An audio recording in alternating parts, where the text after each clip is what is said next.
Hi everyone.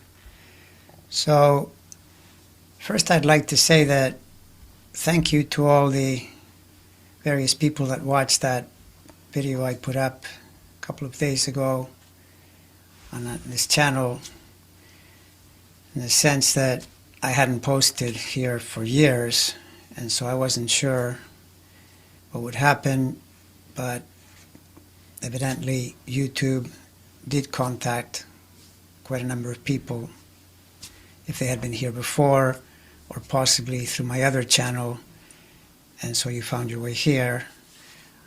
Thank you for all the comments and for watching that video.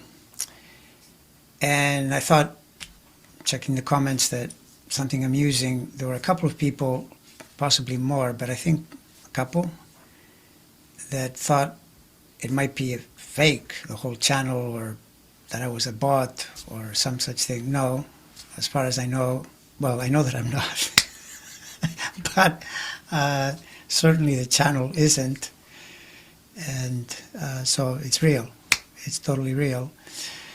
But I thought what I would do today in this video is talk about something that I ran into, and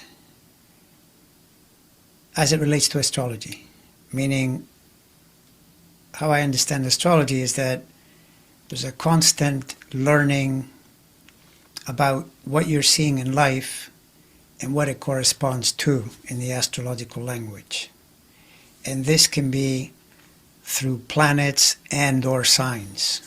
And I know that it's a very coherent language because I noticed that people that relate to it will agree immediately. They'll say, oh yeah, that's how I understand that as well. There might be some disagreements, but there's a lot of commonality. And I've even noticed that in my immediate environment, if someone is hearing me talk astrology a lot, they pick up on the correlations almost by osmosis and will also point to the same planet or the same sign for whatever it is that we're talking about. So this is in an effort to connect to subjects that are important, and then to spot the skillful use of a planet or a sign, and then see the unskillful use where a planet or a sign becomes corrupted. And this is not good, because it means that a person's life can, as a result, lead them into suffering. And the whole point is to not do that.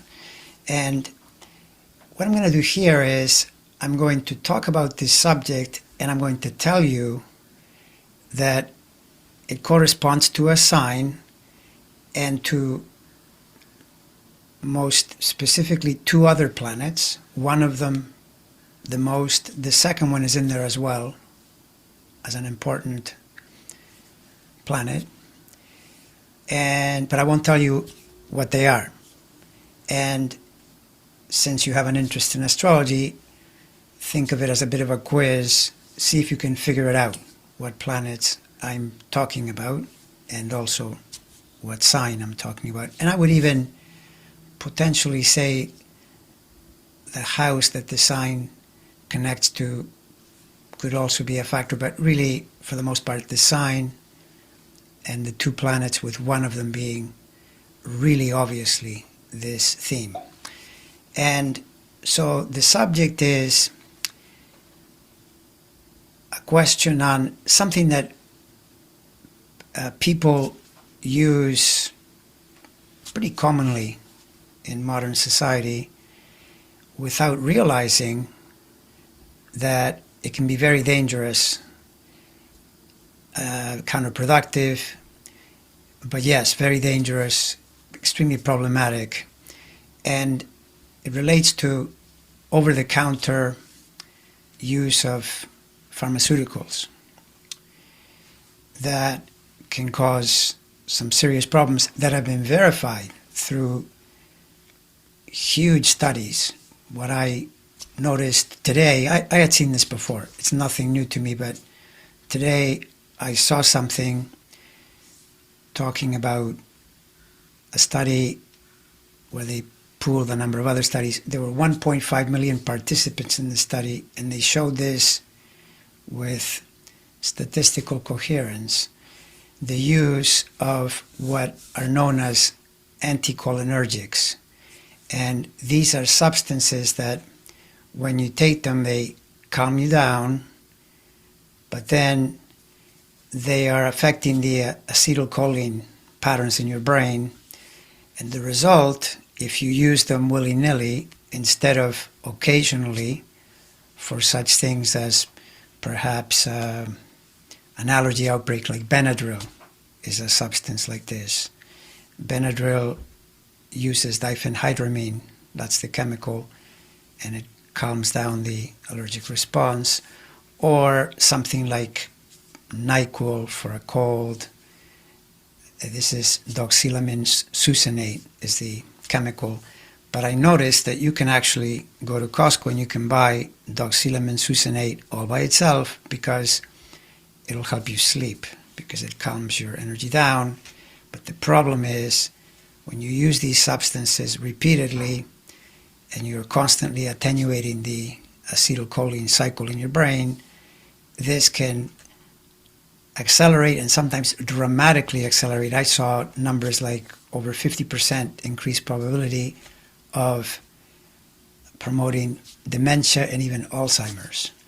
And, in my own case, I noticed with these things that if I use them at all, I definitely feel the dopiness, and it can carry into the next day. For me, it's very uncomfortable. I hate the feeling. But in my own experience, when I feel like that, it isn't a big leap to think, gee, this doesn't feel all that good. My mind isn't all that clear. I could easily project forward and think, if I'm doing this over and over and over, that it's not going to be good for my brain and my nervous system. And so what's the solution? The solution is to not do it. Find a different way to achieve the same aim, because it's not going to be good for your body, and some really bad results could occur as a consequence of doing this. And so that's it. That's what I spotted today, and I immediately realized, oh yeah, that's the planet. That's a not to do. And you can see the alternatives and so forth. But I'll leave it at that for now. And once again, this was not a bot, or it's not AI.